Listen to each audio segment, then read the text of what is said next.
you need to really, and I think the pandemic has made a lot of people reassess their values, actually, like what is important to them.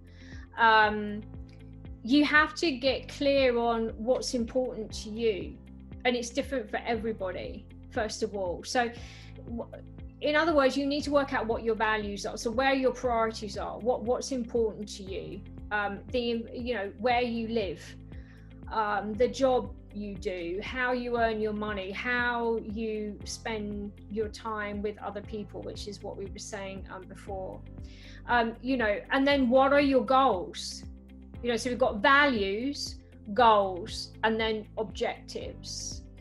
So that's both personally and professionally, because if they're all just fused into one, you're just going to keep going round and round in circles. So a lot of obviously it's different, everyone's got different circumstances again, but it comes down to being able to prioritize. It depends what sort of work you do, it depends what country you live in, but now is a great opportunity to actually review that, because as we've seen with a lot of companies are saying to people, we don't want you back in the office to 2021. This is ample opportunity. I mean, there's been horrible negatives of this pandemic, but people can't actually see what the positives are. The positives are that whether the God divine, the universe sent this, is asking us to reassess how we live. It's a major overhaul, What I would say, so that's the first part of the answer. The second answer is that a lot of people, that what you were saying, sort of leads into the next question, but it touches on this as well.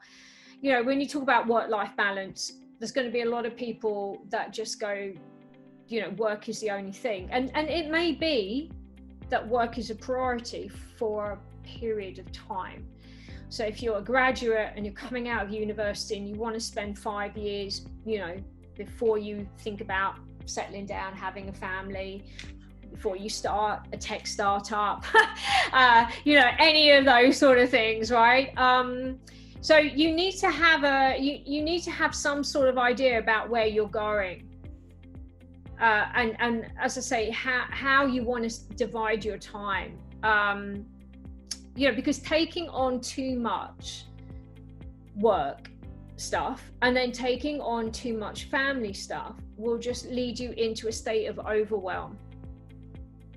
And we know overwhelm, you bypass stress and go straight to anxiety, because anxiety is a byproduct of stress.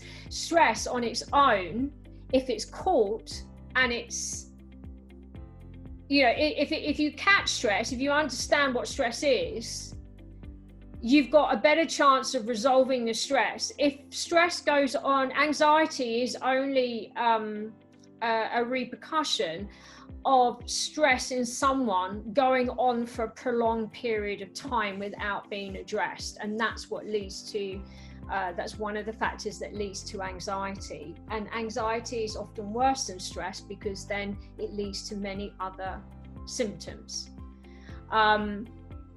So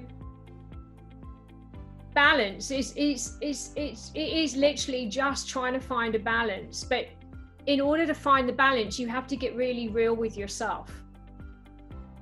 And not everyone will like that. Not everyone will like the fact that you're not there all the time at work and that you're not on beck and call to your family, But in order to be able to be productive at work and in order to be loving and supportive of your family, you have to split the time accordingly. Because you can have the most wonderful job in the world and earn £1 million a year. But if you look at most people that earn that amount of money, and actually I was listening to a really interesting podcast yesterday, the Joe Rogan Experience, when he was interviewing Elon Musk, and how Elon Musk is giving everything away right now. He's giving all his houses away. Everything he owns, he's giving away. And I find that really interesting because I love Elon Musk.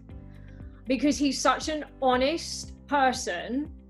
But he's questioning, in a society where we are, we've been consumer led for so many decades, that is actually taken over. And we've seen that now through COVID. That's sort of hijacked what's really important. Because we all like to have nice things, but we're not going to die if we don't have them.